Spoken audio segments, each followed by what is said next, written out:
Mr. Amy Dror is the founder and CEO of Books, the world's leading writing platform enabling children of all ages to write, publish, and sell their books.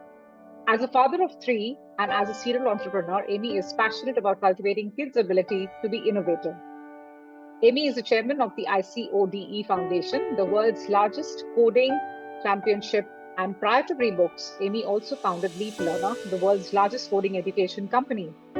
In 2019, Amy authored the best-selling book, Raising Future Innovators, that aims to give parents and educators the tools to raise the next generation of innovators. Amy's first startup venture was the 3D cinema industry frontrunner, Expand 3D, which reinvented the cinema experience. While growing Expand 3D, Amy also played an integral role in the development of INCLUSIVE, a company that revolutionized the treatment of childhood amblyopia. Later, Amy co-founded Zaytoun Ventures, an Israeli-Palestinian investment fund that invests in disruptive startups across multiple sectors. Before beginning his career as an entrepreneur, Amy served as a captain in the Israeli Secret Service and a diplomat at the Israel's Ministry of Foreign Affairs. Amy is a Henry Crown Fellow at the Aspen Institute and a member of the Aspen Institute Moderator Corps. He works closely with international nonprofit organizations and is passionate about leveraging education to empower underprivileged populations across the globe. Rahul Ranjan is the founder and chief book officer of Books.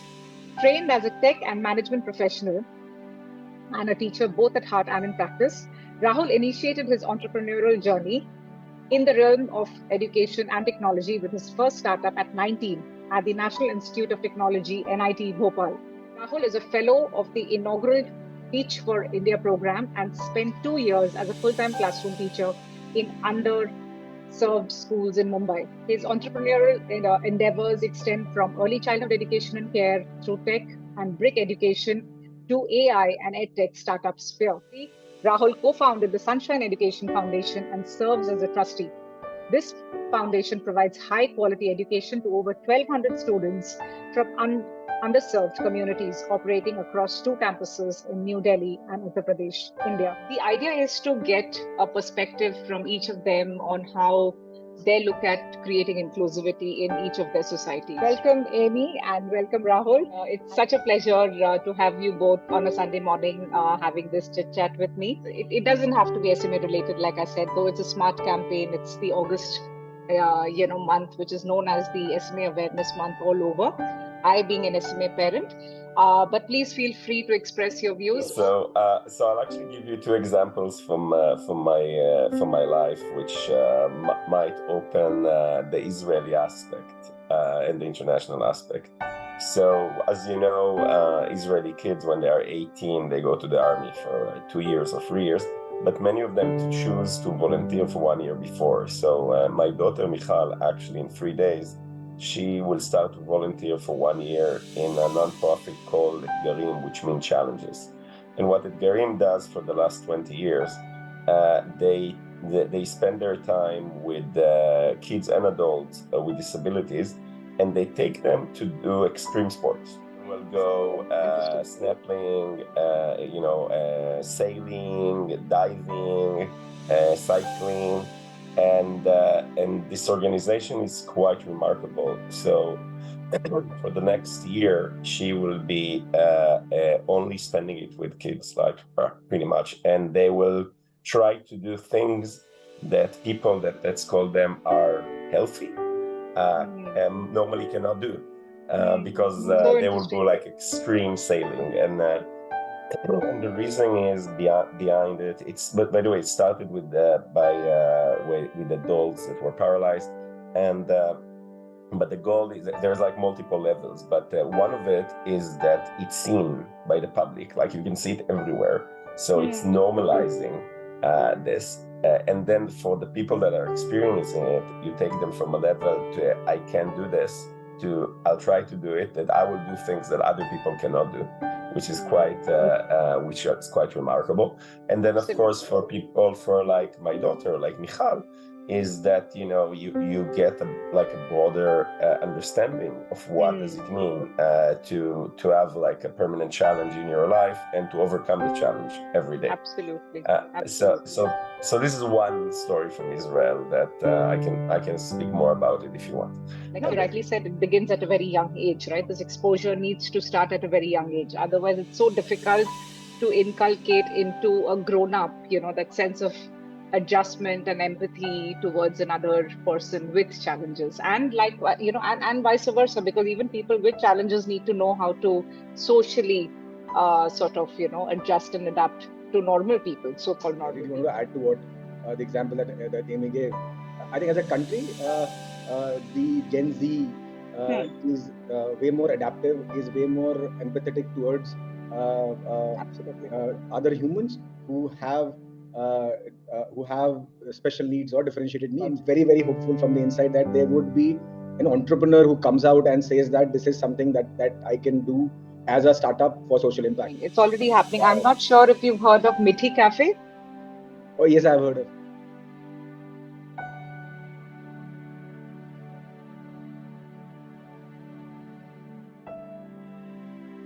Now, deep diving into my personal experience, this is when I was a full-time grade 2 class teacher in a school in Govandi. Ironically enough, that school was a private school, and the whole idea of the school was that they were quote-unquote trying to be inclusive. I had this kid called Saif. This is grade 2. He had, we did eventually go for a formal, I won't call it diagnosis, but a formal counseling. We realized he has acute ADHD. First year for us, and we did not know how do we react to something like this, right? How do we react to bias against a 7-year-old? If you ask me, Saif at the age of 7 could solve such amazing numerical problems.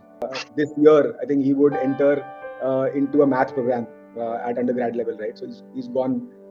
He's actually done well in his life. There's a problem for us in India, especially with, and it's not, I think it's class agnostic, but also with the aspirational or the neo middle class, right? It's really difficult for us to be able to explain to them that the better we adapt and the better we behave with children who need special love or a differentiated way of approach, the way we approach them, the better it is for all of us as a society, right? Socially, we grow up, our children will grow up to understand empathy firsthand.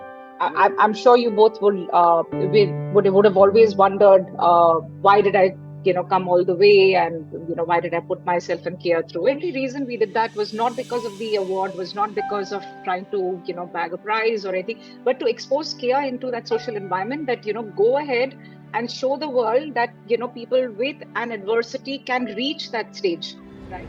I have been living with a condition called Spinal Muscular Atrophy, or SMA as it's known. Being bound to this wheelchair all the time hasn't been fun.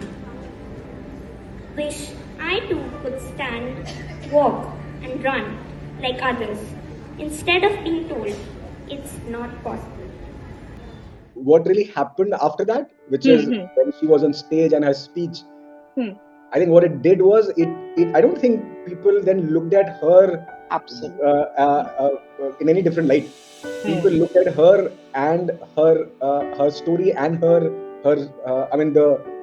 depth of her story and how articulate she was. After she was done with her speech, she was a star, and she was not a star because she is differentially able or she has she was not a star because of that. She was a star because of look, she was already a star. By the time she reached there, she was already a star because she's one of the top 10 in India. And to be honest, at the scale at which we operated, 100,000 authors, being one of the top 10 is a huge thing itself, right? What really transformed the way every kid there, and I completely second you there, the fact that it was really important for Kia to be on stage, for people to understand how talented, it's just a sheer talent, sheer skill, sheer brilliance that a kid has, despite the fact that she has challenges in her life. I've been living each day in hope for a cure. 4 years ago, I took part in a sports day dance drill. just to prove that I don't go dance on my wheels. My book is what happened on stage, the speech, had it been, I mean, I won't call it, for lack of a better word, had it been a mediocre speech, right? It would have been different. Then you would have been empathizing with Kea. The fact that it was brilliant, it was so inspiring. I don't think people were trying to be empathetic towards her. They were just awestruck with the sheer brilliance of somebody that age. And then maybe the realization stuck that, you know what, she has her own set of challenges. For kids like Kea, to be in To public come forward, space, yes. to be seen and heard more, what that does is that really would ensure that when the current generation grows up, they are way more aware. Both the society, I think, on one hand, has to be trained to, sort of accept them. It's not a very safe place for anybody, right? Leave alone somebody on a wheelchair.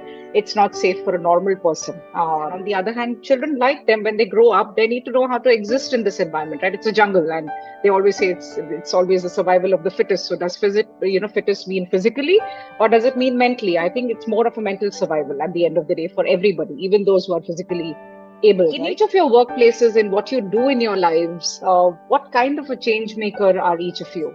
So before I answer your question, I want to give you another example, because I think it's very important. In Israel, I'm spending a lot of time now in the parliament. One of our parliament members, her name is Karin Elarar. I hope you can talk to her one day. Karin is been in a wheelchair for many years, and this didn't prevent her from doing anything. She had 2 kids. And she was a minister in the government. And when you see it, and I'm not talking about her colleagues in the parliament, I'm talking about the general public, you don't see the wheelchair anymore. And I think this is a little bit what Rahul said before about you just see somebody which is just like brilliant. And to her credit, she's everywhere.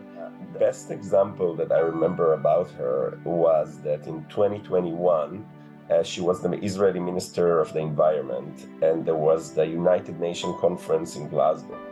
And she, of course, came to speak there. And there was a big main stage there, and they were not ready for somebody with a wheelchair. So she got to that. This is like the world platform, right? Everybody sees it, all the heads of states. And she gets to the stage and she looks at it, and she just turns back. Which Boris Johnson was the host, had to apologize and blah blah blah. Now her point was when of course she could easily be brought to the stage, right? It's like this, but she made the point, and I think when you see this in the highest level, like I guarantee that even the Indian government or in these municipalities or the mayor will have to deal with different things. Suddenly you'll see the schools getting better, and everywhere in the environment will get better, and workplaces will get better. So I think Israel is ahead of India in this cycle. Like we can see it. It's very common that people with special needs are working in tech for sure. Like there is even like tax benefits for this. So you see it everywhere. What you're describing about restaurants, etc. Again, very common. But like every glass ceiling, somebody needs to break it first. Exactly. I think this is the point. And then when you ask about the company, when you ask about BreeBooks and what we do in BreeBooks, it's very, very important. But this doesn't create awareness. It will create awareness for our little cycle, but the awareness is created when people that are like known / celebrities, when they are at the main stage, like what happened to us at the BreeBooks final, and then you don't see the disability anymore, and you just see the person. Then starts a process that you're like, when you meet other people, wheelchair is something visual. It doesn't have to be, sometimes it's not visual, but you start to understand, and those barriers, and Rahul is right, for the younger generations, it just starts declining. It's very hard to educate people in their later ages, unless you have examples like Karin Elarar, which suddenly needs to have access to the parliament floor. And and if she doesn't get to vote, there's no vote, right? So you need those little things that will allow you to leapfrog into the future. Great importance to companies like ours, but way beyond is like putting people on the main stage and encouraging people to go to the main stage, because I'm sure you know this is a very hard move to go to the main stage. Not everybody can do it. And like, you know, just the other day I saw Karina with us in one of the protests in Israel. You know, she's just there with us, and she makes sure she will be at the protest, despite it's much harder for her to get there. You need like people that will be like role models for the environment, for the society. And when you have this, you will see a major leapfrog. And I think even with us, like just, you know, winning the books and coming to the stage and all that, this is one of those things. That suddenly 100,000 offers in India, suddenly something. And I think this is just the first step for her. Like I really think she just started. Add to that, Amy, I don't know why you're saying that the platform doesn't give too much of an opportunity. Actually, it does. You know, see, expressing through written words is a huge freedom, right? It's a huge freedom. And I think if children, and your platform is meant for children to express their views and express their ideas and creativity, if children can come forward, or if parents of these children can encourage them to think differently, you know, think more imaginatively, to come forward and write about special challenges or inclusive society. I'm happy to announce that when we go live with the second leg of, or the second season of National Youth Affair, which goes live in October, first week of October, we would have a category. And the idea is not really to create a special path of achievement for kids with any kind of special ability. The idea is for us to create awareness around the fact that there, without any special space being created, these kids have done so well, and they would compete in the normal category. Second, around we are currently in the process of developing tech for it, right? One of the things that we have done is allow children to be able to donate their author royalty to either individuals or to organizations, right? So currently it's organizations. These are two organizations. So hopefully we should have the tech enabled in hopefully 2 weeks time, just before the final testing for the next year's event goes live, for us to be able to add specific campaign. That kid might not get as much happiness or as much joy from buying something from that $600 versus the kid being able to get a thank you note, a special thank you note and a video from the beneficiary of the author royalty that went to. I can tell you, because I have had children authors after the event come forward and donate from that royalty money to Chaos Fund, and I'm not joking. At Books, you'd always see that inherent awareness of ensuring that if we are not able to do something extra for someone, at least we are able to do the bare minimum which is required for the person. There's one topic which I would want to now bring up. In our country, there is this favorite topic, and this topic of reservation, right? People hate that topic of reservation, putting a quota system. There's an amazing image online where a set of 3 kids are trying to peek over and watch a football game. Right, and there is and all these kids are of different heights. So the tallest one can just stand and watch, right? And then the other 2. So the question is, if you are giving pedestals to stand and watch to the other 2 kids based on their height, whatever their height is, are you trying to create equity, or are you giving them special treatment? The way I look at that is, I think it is pure and simple case of creating equity. An equitable platform for all the 3 kids. Similarly, when it comes to education and jobs, do not give. So once you have brought everybody at the same plane, after that you don't need to give them any special. So let's start from primary education, right? Because the kid has not been able to go to conventional classrooms, because the child has not been able to access conventional workshops, seminars, classes, robotics, ICT, and so on. And I'm talking about transition from school to undergrad, university, right? So when the child is transitioning from school to undergrad, how do you call it a fair platform, or how do you call it an equitable platform? It's not. It's not called reservation. It's about saying that these are two. You need to just bring the field to be level playing field for both the categories, and beyond that, let them perform. Right? I won't call it reservation. I would just call it, and it has to be some kind of a very concrete structure, right? And that's what I'm asking Ami if it's there in the US or in his own country. I'll answer you with an example. Like, imagine people that need glasses and people that don't need glasses, right? And so, by the way, in the US, sadly, there is no mandatory visual checks for kids. So kids can go to the middle of high school and they don't know that they don't see anything.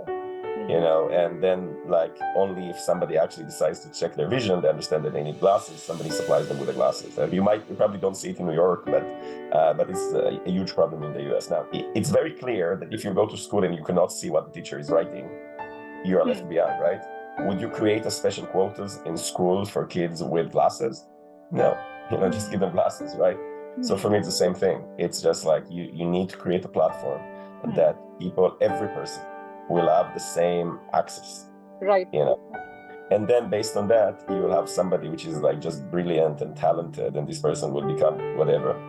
And people that are not as talented, then it will become something else. But as a society, it's exactly like glasses. Like every child that have a visual problem should have access to glasses, and all of us are saying, like, of course, right? We're not even considering. Surprise, not a lot of kids do not have access to glasses, and it starts from glasses and goes to more time in tests, or it goes to access to a wheelchair, and so it's all those things that you create. And if you create this platform, this launching platform, then I'm not saying it's fair, but it's much better. And then you see people becoming like prime ministers and presidents and all that. If you don't do that and you don't give them the glasses, they will stay at home. I just want to add on to what Ami is saying. So make it inclusive, give it the level playing field. However, there is almost an entire generation of kids who are currently going through an uneven playing field.